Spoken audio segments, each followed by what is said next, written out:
बिस्मिल्लाहिर्रहमानिर्रहीम।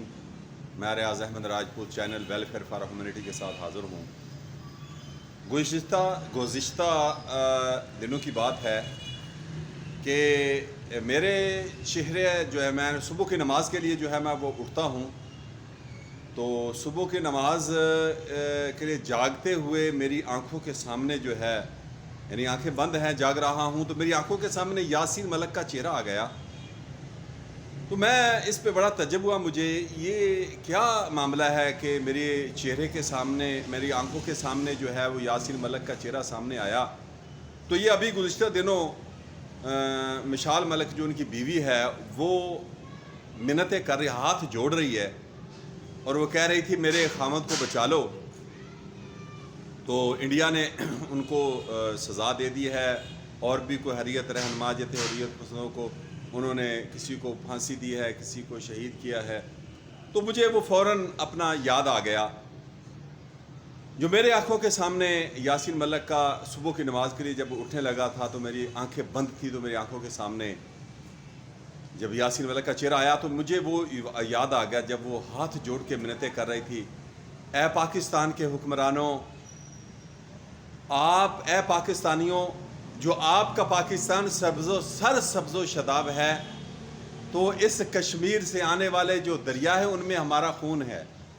आज हमारी अगर तहरीक आज़ादी हम कुर्बानियाँ कश्मीरी ना देते, तो आज पाकिस्तान के दरियाओं पर इंडिया मुकम्मल तौर पर कब्ज़ा करके पाकिस्तान को बंजर कर चुका होता। पाकिस्तान कहत साली और सोमालिया जैसा और अफ्रीका के ममालिक जैसा मंजर पेश कर रहा होता। आज आप खुशहाल हो या सरसब्ज़ो शदाब है, तो कश्मीर से आने वाले दरियाओं की वजह से है। तो वो जब मिन्नतें कर रही थी, तो उम्मत मुसलमा के तमाम मुसलमान हुक्मरानों के हाथ गए, वो मिशाल मलिक,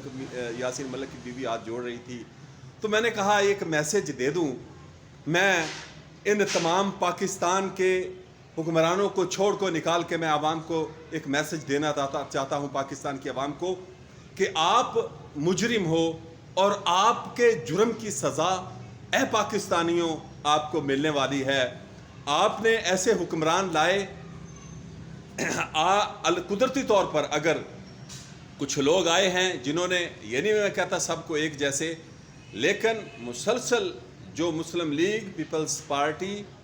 और अभी जो पीटीआई आई है, इसमें अक्सरियत रहनुमाओं की ऐसी है जो वाशिंगटन की तरफ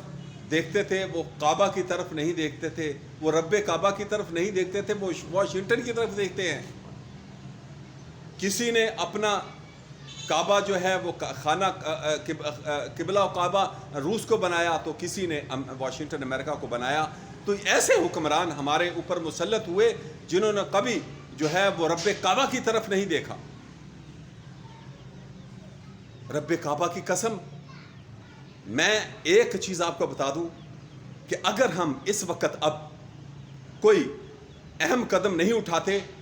हम जो अहले ईमान, अहले तकवा और सही सच्चा मुसलमान हुक्मरान नहीं लाते, तो फिर आगे होने वाला क्या क्या हो रहा है हमारे साथ, जो हमारे सूरत हाल जो इस वक्त है। मैं जो है वो एक चीज़ मैं बता दूं कि हम ऐसे हुक्मरान ला रहे हैं जो पाकिस्तान के अंदर इंसाफ कायम नहीं कर रहे।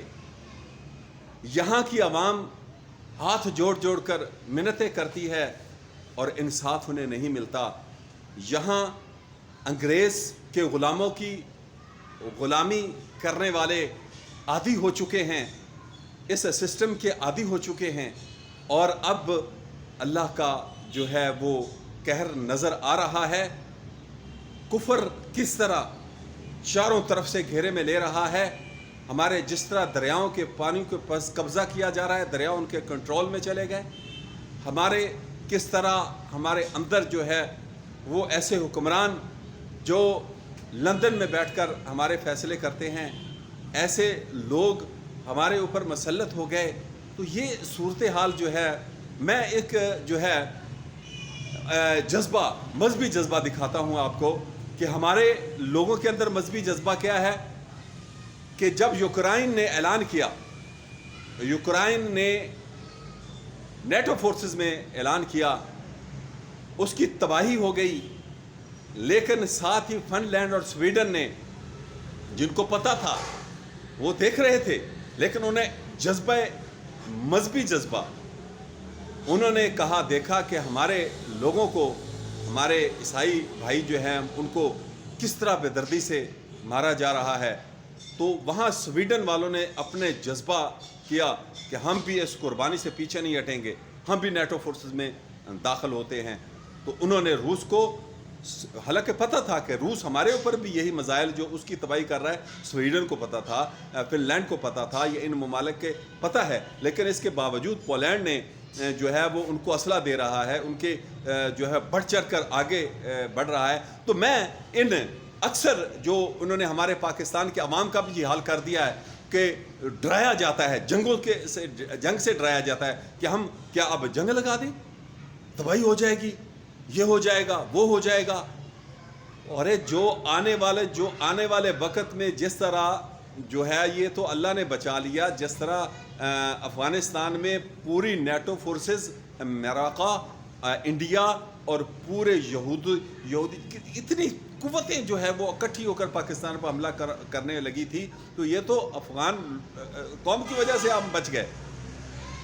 ورنہ ہمارے سیاستدانوں میں ایسے بے حس جو ڈرا کر ہمیں مارنا چاہ رہے تھے، ایسے جو ہے وہ اعلیٰ کار جو تھے ادھر سیاستدانوں میں، یا ایسے لوگ ہمارے اندر تھے جو گھس کر ہمیں مروانے، ہمارے اندر گھسے ہوئے لوگ جو ہمیں مروانا چاہتے تھے۔ تو یہ ایک ہمیشہ ایسے حکمران جن کے اندر جذبہ، مذہبی جذبہ ہو، جن کے اندر اپنے کاروبار اور بزنس بچانے کا، اپنی حکومتوں کے جو ہے وہ بچانے کا، اور اپنے ملک کی بجائے اپنے بزنس، اپنے کاروبار باہر جو لے کر گئے ہوئے ہیں، ان کی بینکیں جو ہیں وہ باہر بھری ہوئی ہیں، ان کی بینکیں باہر ممالکوں کے اندر جو ہے وہ ان کے چل ہی رہے ہیں، ہمارے پیسوں سے چل رہا ہے۔ باہر کے ممالک پاکستان کے پیسوں، پاکستانیوں کے پیسوں سے چل رہا ہے، پاکستان کی بینکوں کا سارا پیسہ تو باہر چلا جاتا ہے ان حکمرانوں کے ذریعے، ان سیاستدانوں کے ذریعے۔ تو یہ ایک چیز ہمیں مد نظر رکھنی چاہیے کہ اب یہ زیادہ دیر چلنے والا نہیں ہے۔ وہ پاکستان کی معاشی حالت آپ دیکھ رہے ہیں، یہ بجلی، اور اس کی میں مزید آپ کو اگلی ویڈیو میں آپ کو وضاحت کروں گا کہ اب بجلی کیوں جا رہی، اب پھر لوڈ شیڈنگ کیوں ہو رہی ہے، یہ پاکستان کی معیشت کو کیسے تباہ کیا جا رہا ہے۔ تو ایسے لوگ جب آپ اپنے اوپر لاؤ گے تو پھر بہت سخت سزا پاؤ گے۔